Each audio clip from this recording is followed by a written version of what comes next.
Will a dry palette help you avoid the chalky finish you usually get from dry brushing?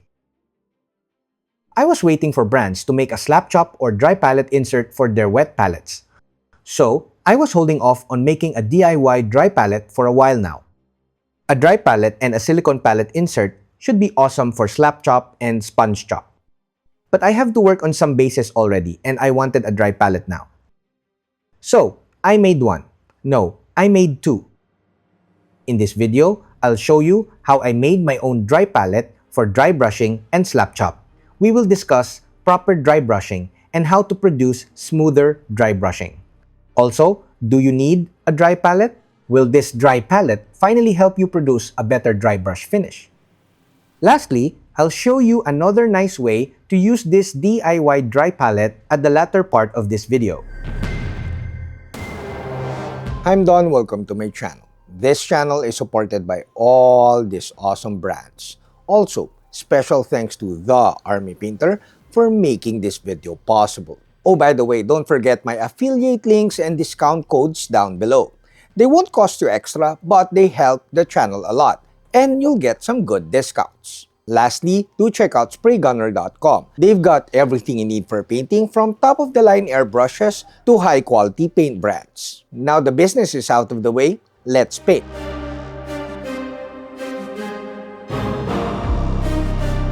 For the materials, I used what we have here at the studio. First, you need a tray for the dry palette. It can have a lid, but it is not necessary. I am using the wet palette module from Cry since we have 6 of them. I also used a 0.5 styrene sheet. You may use cardboard or any piece of plastic for this. We'll tell you later why you need this base for your dry palette. I like using this styrene sheet over a piece of cardboard since I can use plastic cement to glue the Warhammer bits. Plastic cement is way more durable than super glue since it melts the sheet and bits together. And of course, styrene or any plastic sheet is way more durable than cardboard. Then, you need a thin corkboard and some Warhammer or 3D print bits. I am using this corkboard I got from IKEA. The corkboard is essential for a dry palette, in my opinion. The nice texture of the cork is more than enough for heavier dry brushing. Also, the cork won't wear down your dry brush as much as the bits.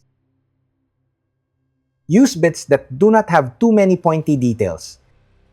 Especially if you are using 3D printed bits, pointy details will break off easily when cleaning your dry brush. Choose a combination of bits with nice edges and a few round surfaces. It is important to note that the sharper edges of the bits will wick your dry brush faster. If you're liking this video, do give this video a thumbs up and consider subscribing to my channel.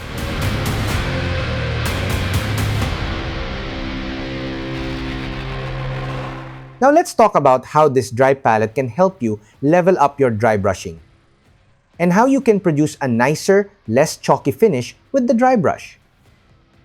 A dry palette practically acts as a fancy towel or tissue paper. The dry palette simply unloads your dry brush of extra paint. You will still need a moist tissue and a dry tissue to further unload your dry brush though. Some people swear by a moistened dry brush for a less chalky finish. This is easier to do if you have a moistened tissue when cleaning and before loading your dry brush with paint. Thin paint also helps for a less chalky finish. Obviously, a dry palette does not help you reduce the chalky finish you get with the usual dry brushing.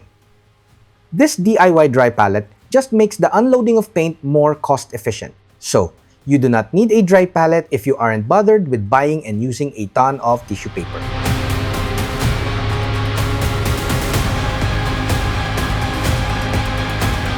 If you have zero plans of painting highlights or glazing on top of your dry brushing to reduce the chalky finish other than the mentioned moistening of the dry brush earlier, here are some more tips to avoid or reduce a chalky dry brush finish.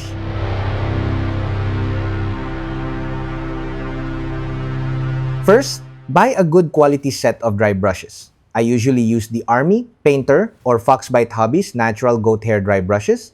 I also use synthetic Tiger Teclon dry brushes from Chronicle Cards. The Teclon dry brushes have smoother and finer bristles, and thus can produce a finer finish.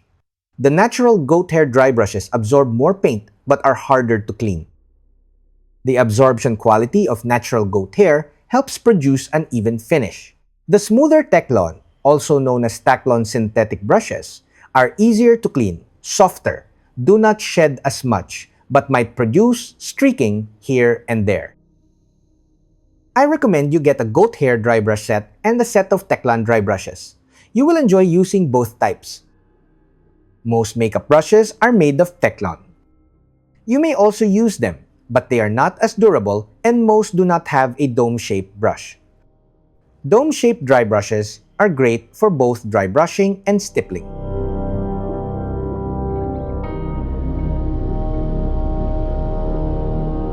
Another way to prevent a chalky finish is to treat dry brushing like layering.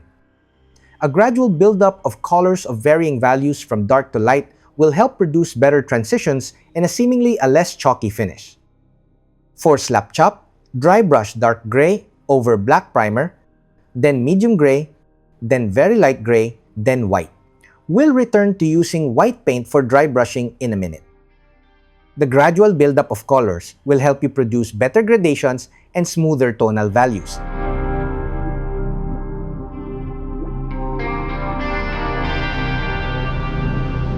If you want a better dry brush finish and you have zero plans of glazing or highlighting on top, do not use white paint.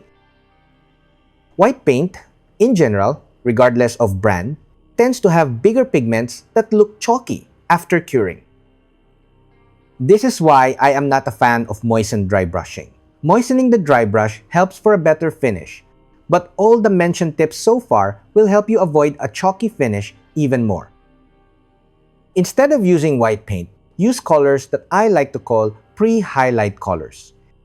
These are ivory, iceborne, sky shard, or ice yellow. Very bright colors that have a little bit less white pigment in them. I rarely do this since I always paint highlights and apply quick glazes on top of my dry brushing and stippling. Now, before my final thoughts, a huge thanks to all my patrons at Patreon. Now, do you need a dry palette? Does a dry palette help you produce a less chalky dry brush finish? No and no, but a dry palette will help you save a ton of tissue paper and it simply looks cool. Another use for this dry palette is to use it for pigments or even washes. This palette never needs cleaning, and the tray will keep the pigments from soiling your painting table too much. Also, gluing the bits and the cork on a sheet of styrene makes the dry palette easier to strip if you want. Just pull it off from the tray, strip, and reuse. Like I always say, dry brushing, sponging, and painting with speed paints is the best way to jumpstart any painting project. Even if, like me, you plan to paint highlights and glazes on top. So, this dry palette is an essential tool to jumpstart any painting project.